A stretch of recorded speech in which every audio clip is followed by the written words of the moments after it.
এই মুহূর্তে রয়েছি ফরিদপুর প্রেস ক্লাবের ঠিক সামনে। এখানে কিন্তু শত শত ব্যক্তিরা মানববন্ধন করছে হত্যাকারী বিচারের দাবিতে।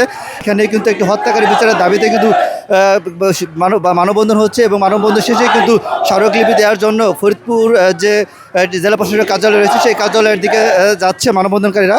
গত 16 তারিখে একটি ফরিদপুর চরমাদুবদা ইউনিয়নের লোকমান খাঁ ডাঙ্গির যে ইউসুফ ফকির রয়েছে সেই ইউসুফ ফকিরকে কিন্তু হত্যা করা, অর্থাৎ 16 তারিখে ইউসুফ ফকির নিখোঁজ হয়।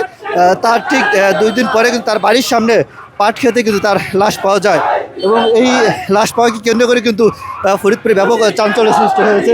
আপনারা দেখতে পাচ্ছেন এখানে কিন্তু এই কিছুক্ষণ আগে ফরিদপুর প্রেস ক্লাবের সামনে এই মানববন্ধন হয় এবং ওই এলাকার যারা বাজার কমিটি যারা রয়েছেন, বাজার কমিটি এবং এলাকার লোকজন কিন্তু শত শত মানুষ মিলে কিন্তু এই মানববন্ধনে অংশগ্রহণ করে। আমরা এখানে যারা মানববন্ধনে অংশগ্রহণ করছে তাদের সাথে একটু কথা বলবো। আপনারা আজকে কী উদ্দেশ্যে মানববন্ধন করেছেন? আমাদের মমিন খায়ের ট্রান্সপোর্ট ব্যবসায়ী অত্যন্ত সজ্জন মানুষ ইউসুফ ফকির সাহেব এই তো বৃহস্পতিবার আমাদের মাছ থেকে নিখোঁজ হয়েছেন।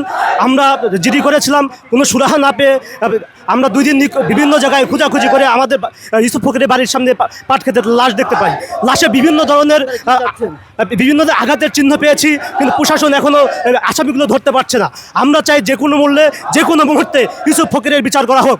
যদি ইউসুফ ফকিরের বিচার না করা হয়, চরমাদবদার মমিন খার যে সন্ত্রাসের অবরণ্য পরি হয়েছে সেই অবরণ্য পরিণতি থেকে বিরত রাখার সম্ভাবনা। আমরা এখানে যারা রয়েছে তাদের আয়োজনের সাথে কথা বলবো যে আপনারা কি বিচার দাবিতে আপনারা এখানে মানববন্ধনে অংশ নিচ্ছেন? আমরা এই যে আজকের যে মানববন্ধন কর্মসূচি, এতে আমরা ইউসুফ হত্যার মানে আসল খুনিকে সুনির্দিষ্টভাবে সুষ্ঠু তদন্তের মাধ্যমে আমরা ফাঁসির দাবি করি। আমরা ইউসুফ হত্যার বিচারের ফাঁসির দাবি করি। আপনারা শুনতে পাচ্ছিলেন যে এখানে যারা এই মানববন্ধনে অংশগ্রহণ করছে তারা যেমনটি বলছিলেন যে এই ইউসুফ যে হত্যা হয়েছে তাকে কিন্তু পরিকল্পিতভাবে হত্যা হয়েছে এবং এই হত্যাকে কেন্দ্র করে কিন্তু তারা এই মানববন্ধন থেকে কিন্তু তারা ফাঁসি যাচ্ছেন এবং এই মানববন্ধন শেষে কিন্তু তারা এখন জেলা প্রশাসনের কার্যালয়ের দিকে যাচ্ছেন এবং জেলা প্রশাসনের কার্যালয়ে গিয়ে কিন্তু তারা এই স্মারকলিপি দেবেন এবং তারা বলছেন যে এই প্রায় 1 সপ্তাহ পার হয়ে গেলে কিন্তু এখন পর্যন্ত কিন্তু এর বিচারের কোনো তারা কিছু দেখতে পাচ্ছেন না।